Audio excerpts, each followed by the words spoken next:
कक्षा +2 arts and science विषय अनिवार्य हिंदी पाठ 2 सूरदास।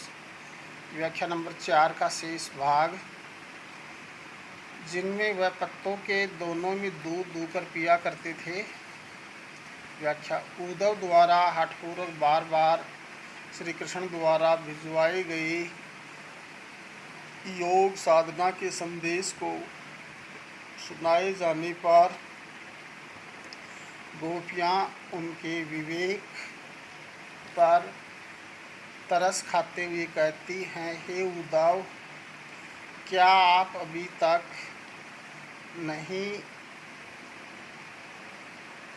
समझ पाए कि हमारी आँखें प्रिय श्री कृष्ण के दर्शनों के लिए ललायित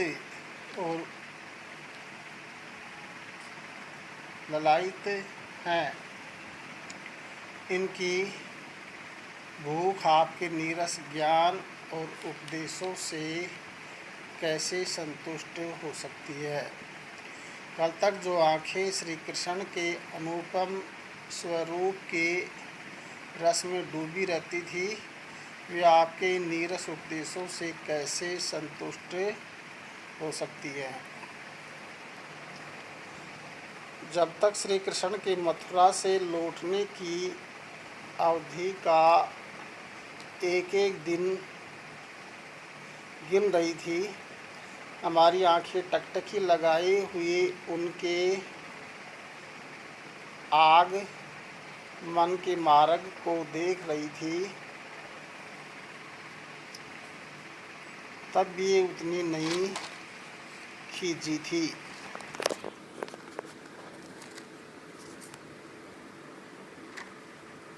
पर आज आपके इन योग के संदेशों को सुन सुनकर हमारी आँखें अत्यंत अपला रही हैं।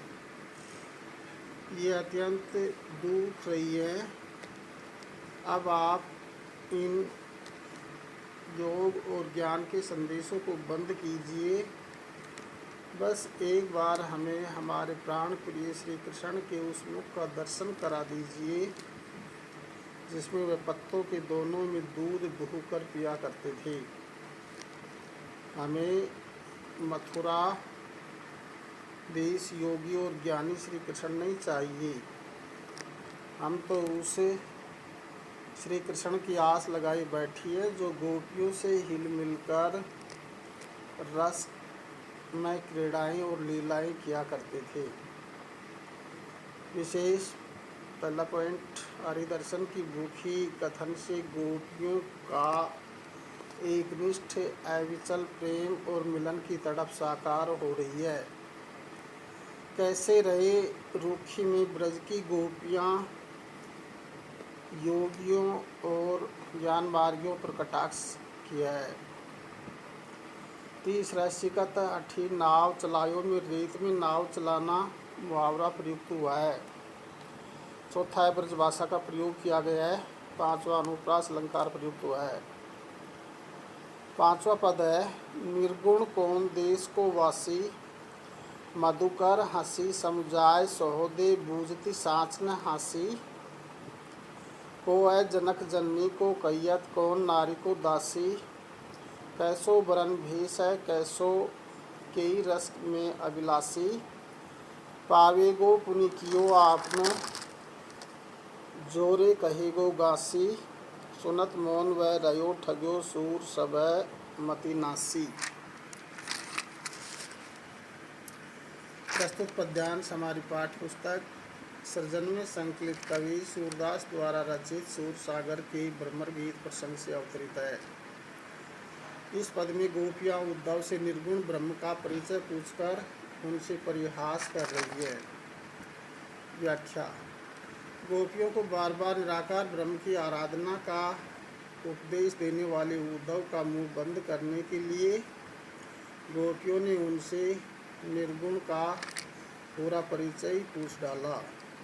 उन्होंने कहा, हे उद्धव, हमें आपका उपदेश स्वीकार है। हम उस निर्गुण से मन लगाने को तैयार हैं, परंतु आप हमें उनका संपूर्ण परिचय तो करा दीजिए। वह आपका निर्गुण किस देश का रहने वाला है? हे मधुकर, बुरा न मानो, हमें हंसकर बताओ। हम तुमसे कोई हंसी मजाक नहीं कर रही हैं। सचमुच ही हम तो उस निर्गुण से परिचित होना चाहती हैं। तो आप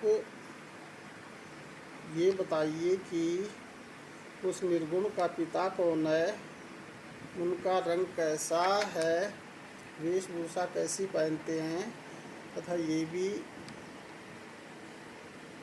बताइए कि उसे किस रस में रुचि है। परंतु ये ध्यान रखना कि यदि तुमने झूठ या कपटपूर्ण बातें की तो उसका फल तुम्हें अवश्य भोगना पड़ेगा। गोपियों की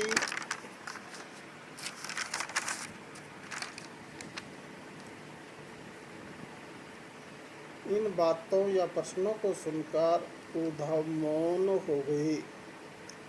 उनको उत्तर देते नहीं बना। निर्गुण ब्रह्म के माता पिता दासी और रूप रंग का तो प्रसन्न ही नहीं उठता। बेचारे ज्ञानी उद्धव ब्रज की